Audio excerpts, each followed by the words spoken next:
നമസ്കാരം. ഇന്ന് ജൂലൈ 5. കഥയുടെ സുൽത്താന്റെ, ബേപ്പൂർ സുൽത്താന്റെ മറ്റൊരു ഓർമ്മദിനം കൂടി. കഥകൾ പറഞ്ഞു പറഞ്ഞ് സ്വയം കഥയായി മാറിയ ഇതിഹാസം.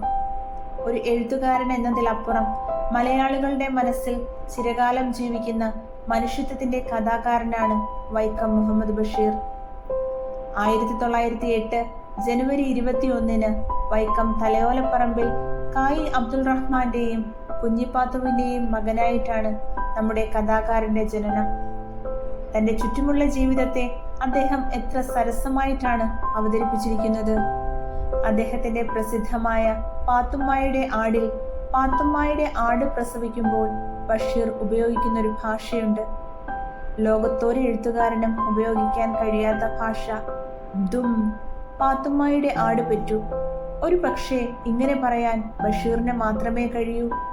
അതാണ് ബഷീർ കൃതിയുടെ ആസ്വാദ്യതയും. അനിയൻ അബ്ദുൽ ഖാദർ ബഷീറിനോട് പറയാറുണ്ട്, നിങ്ങളുടെ കൃതിയിൽ ആഖ്യവും ആഖ്യാതവും ഇല്ലാതെ വെറും ചപ്ലാച്ചി ഭാഷയാണെന്ന്. പക്ഷേ ലോകം ബഷീർ ശൈലിയെ, ബഷീർ സാഹിത്യത്തെ ഹൃദയം കൊണ്ട് സ്വീകരിച്ചു. ഭാവനയുടെ അപാരതയിൽ നിന്നല്ല അദ്ദേഹത്തിന്റെ കഥകൾ, അനുഭവങ്ങളുടെ തുരുത്തിൽ നിന്നാണ്. വടക്കേ ഇന്ത്യയിലെയും ആഫ്രിക്കയിലെയും അറേബ്യൻ രാജ്യങ്ങളിലെയും സ്വാതന്ത്ര്യ സമരത്തിലെയും ജീവിതാനുഭവങ്ങളുടെ തീച്ചൂളയിൽ നിന്നുണ്ടായ എഴുത്തുകൾ ബഷീറിനെ വായനക്കാരുടെ പ്രിയപ്പെട്ട എഴുത്തുകാരനാക്കി മാറ്റി. 1943 വന്ന പ്രേമലേഖനമാണ് ആദ്യ കൃതി.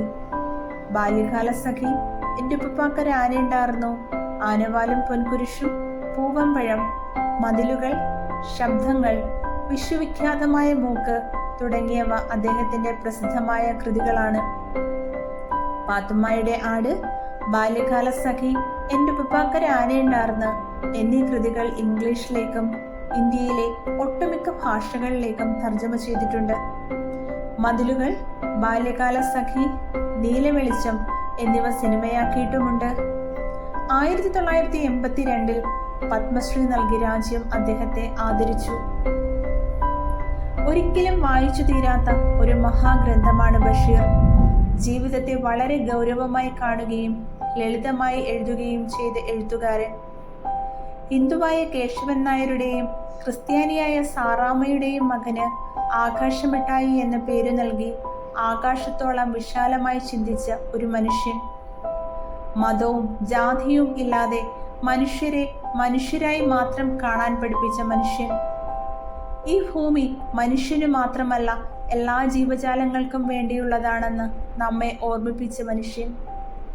ഒന്നും ഒന്നും ചേർന്നാൽ ഇമ്മിണി ബല്യ ഒന്ന് എന്ന് നമ്മെ ചിന്തിപ്പിച്ച മനുഷ്യൻ. വൈക്കം മുഹമ്മദ് ബഷീർ. ഓർമ്മയായിട്ട് ഇന്നേക്ക് 31 വർഷം. പക്ഷേ അദ്ദേഹത്തിന്റെ കഥകൾക്ക് കാലപരിധിയില്ല. അതിങ്ങനെ നമ്മെ ചിരിപ്പിച്ചും കരയിപ്പിച്ചും ചിന്തിപ്പിച്ചും കൊണ്ടേയിരിക്കുന്നു. അദ്ദേഹം പറഞ്ഞതുപോലെ, എൻ്റെ പുസ്തകങ്ങൾ വായിച്ചാൽ ഞാൻ പിന്നെയും നിങ്ങളെ കാണാൻ വരും. ബഷീർ കഥകളിലൂടെ അദ്ദേഹം എന്നും ജീവിച്ചുകൊണ്ടേയിരിക്കുന്നു. നന്ദി.